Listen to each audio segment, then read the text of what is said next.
السلام علیکم ګرانو کتونکو. دې ټایم کې زه وزیر ګړی کې ولاړ یم. د وزیر ګړی پوخ پل تاسو ته به یادېږي. دلته به دا به یو خوشی غوښتې ځای او میره به میرې ته تللې لار ده. د مخکې قبرستان دی او زمونږ کوشش دا دی په دې ویډیو او د دې تاسو ته د دې خپرونو رسولو چې یو ښه شکل او د دې خپلو خلکو ښه تعارف تاسو سره وکړی شو. د دې علاقې باره کې د دې اهمیت باره کې تاسو سره وخت په وخت تاسو سره ویډیو او تاسو سره معلومات شیر کو. نو دې ټایم کې زه د ملک جمال شاه صاحب د ګاڼۍ مخې ته ولاړ یم په پوخ پل باندې. ما سره مشران ولاړ دي او زه به هغوی سره خبرې کوم. خو زه د دغې نه مخکې تاسو ته دا وینا غواړم چې وزیر ګړی دا که ورته ووایو نو یو صنعتي زون هم دی. بټۍ دي او دې بټو نه دا بره چې کومې دلته بټه خش دي د خښتو بټۍ دي دې بټو نه ټول پاکستان ته سپلای کیږي. همدغسې باغات دي. دغه باغونو نه چې کوم میوجات دي او کوم د هغې قربانۍ دي، الوچي دي، نشپاتی دي، املوک دي، دا ټولې دنیا ته د دې سپلای کیږي، هر ځای ته ایکسپورټ کیږي. او د دې نه علاوه نور هم داسې ګني اوس چې شروع شو نو دا ګاڼۍ شروع شوه او د چا که ګوړو ته او مسالېدارو ګوړو ته دې ته مو زړه کېږي نو خپل کلي ته راځئ ځان له ګوړې او ککه او د دې موسم دی دا وباسئ. زه به د یو څو مشرانو سره خبرې کوم، هغوی به خپل نومونه والي او خپل پروګرام به ختم کړو. کاکا نوم دې څه دی؟ میر اکبر. د دې ځای که نوم دلته وړوکی رالوی شوی؟ عمددي دي ما. ها. وړوکی رالوی شوی یم خو لکه عمددي دي ما. عمددي دې رالوی شوی خو مخکې اوس دا مخکې بلکل یو میره غوندې وه که نه. اوس څه به وینا غواړې د خپل کلي د خپل د ګاڼو او د دې الوچو او د دې باره کې به ته څه ویل غواړې؟ څنګه الوچې د دې ځای دي؟ د دې ځای خو ترې څلور قسمه الوچې دي. او میره کې دي، کوزم دي، د وزیر ګړی یم مدرسې سره بره. او موږ ته ضرورت چې کوم دی د خاص ضرور د سړک دی. د بیسود ته چې پل نه واوړي لوړ نه نو موږ مزدور کار یو. ټولې چینچینې راته ماتېږي او د یو بل نه پیسې راغلو کار بیا هغه هم موږ نشو خلاصولی.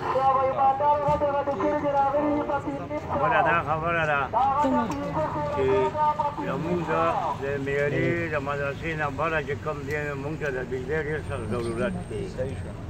ځکه چې 2 ګنټې وي او 10 ګنټې نه وي، دا موږ ته ضرورت دی.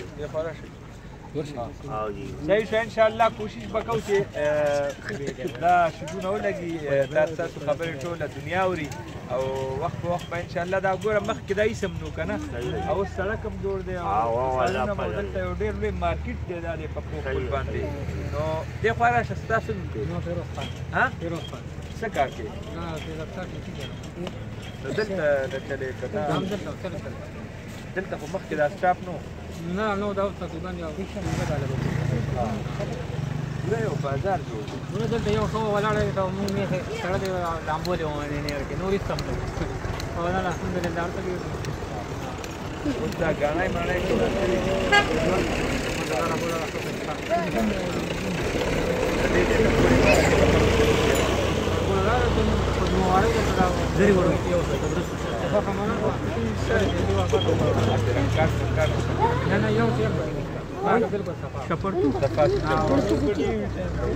یو خوا راشه که نه؟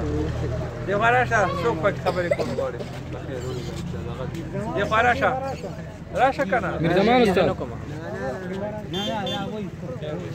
خبرې کوم غواړي؟ راشه. السلام علیکم. نوم دې څه دی؟ فضل خالق. دا کوم دی؟ زه د علي بیګ یم. علي بیګ. دلته څه ته راغلي وئ؟ دلته کې زما دوکان دی، ورکوټ یې غونته انیمل میډیسن. دلته یې دوکان؟ انیمل میډیسن. دلته مخکې دوکانونه نه وو، دا یو لوی بازار و. نو دا خو مخکې دا وزیر ګړی باره کې به څه وې ښه یو پیغام خلکو ته ورکړي؟ ښه پیغام دا دی چې دلته کې څوک هم راغلي شوي دي. ښه کلی دی ښه خلک ښه خلک دي ښه پکې روزګار دی او ښه د ورورولۍ ژوند پکې تېرېږي. ګرانو کتونکو وزیر ګړی کې په خپل باندې ولاړو دا د مشرانو خبرې مختلفو وختونو باندې مختلفو خلکو سره به تاسو ملاقاتونه کوو. ښه خلک او ښه ځوانان محنتکش جفاکش او خپلې مزدورو کولو والا او ډېر نفیس خلک دی نو د هغې سره به ستاسو ملاقاتونه کوو. د دغې پروګرام زموږ مقصد دا دی چې ستاسو ښونه ښو خلکو سره ملاقاتونه وشي او د دې علاقې هغه شیزونه ستاسو تر مخه کړو چې هغه د ټولې دنیا د سترګو نه پټ دي او هغې ته چا خیال نه دی او هغه خلکو ته نه ښکاري. نو هغه شیزونه موږ تاسو ته ښکاره کوو چې زموږ کوم فصلونه دي، زموږ کومې ځمکې دي، زموږ کوم پیداوار دی د ځمکو د خښتې په صورت کې، د ګوړې په صورت کې، داڼۍ دي، ګنۍ دي، سبزیانې دي، د دې هر څه نه به موږ خبرو سره اوسئ او چې کوم دی خپل خیال ساتئ. الله مو خوشحاله ساته. د الله په امان.